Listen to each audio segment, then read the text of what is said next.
সেদিন অনিক আর আমি আশেপাশে ঘুরতে একটু বের হয়ে দেখি বাসাটা অনেক সুন্দর করে সাজানো। বিয়ের প্রোগ্রাম হলে এরকম সাজানো থাকে, আর এটা দেখতে আমার খুবই ভালো লাগে।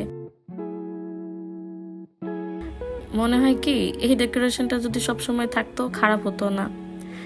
এরপর আমরা চলে যাই ওখান থেকে লঞ্চ ঘাটে গিয়ে বাতাস খাই, নৌকা দেখি, লঞ্চ দেখি, পানি দেখি।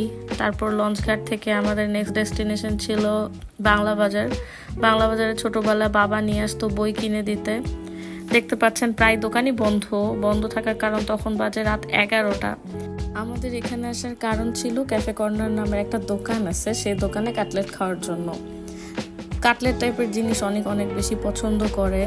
ছোট একটা ছিমছাম দোকান, সো দোকান দেখে কেউ মনে করবেন না এখানে খাবারের দাম কম না। এখানে সেরানের একটা ছোট ব্যাগ দেখবেন, এই ব্যাগটায় আমার স্কিন কেয়ার প্রোডাক্ট ছিল, যেটার ভিডিও আমি পরে দিব। এই যে এখানে অনেক ওয়েট করতেছে, আর ওই যে প্রাইস রেঞ্জ দেখতেই পারতেছেন, অত কম না। এখানে অর্ডার দিয়েছিলাম, চলে আসছে আমার খাবার।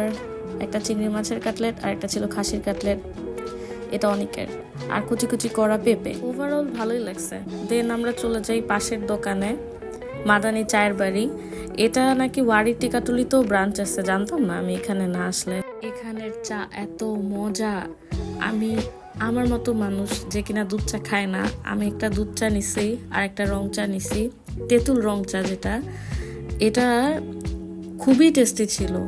ইভেন আমি বলছি আমাকে তুমি যখনই সময় পাবা চা খেতে নিয়ে যাবা মাদানি চায়ের বাড়িতে।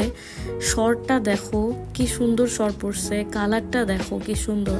সারপ্রাইজিংলি অনেক জুস খাইছে, এটা কমলার জুস ছিল, আর ওখানে দেখাচ্ছে ওর মজা লাগছে।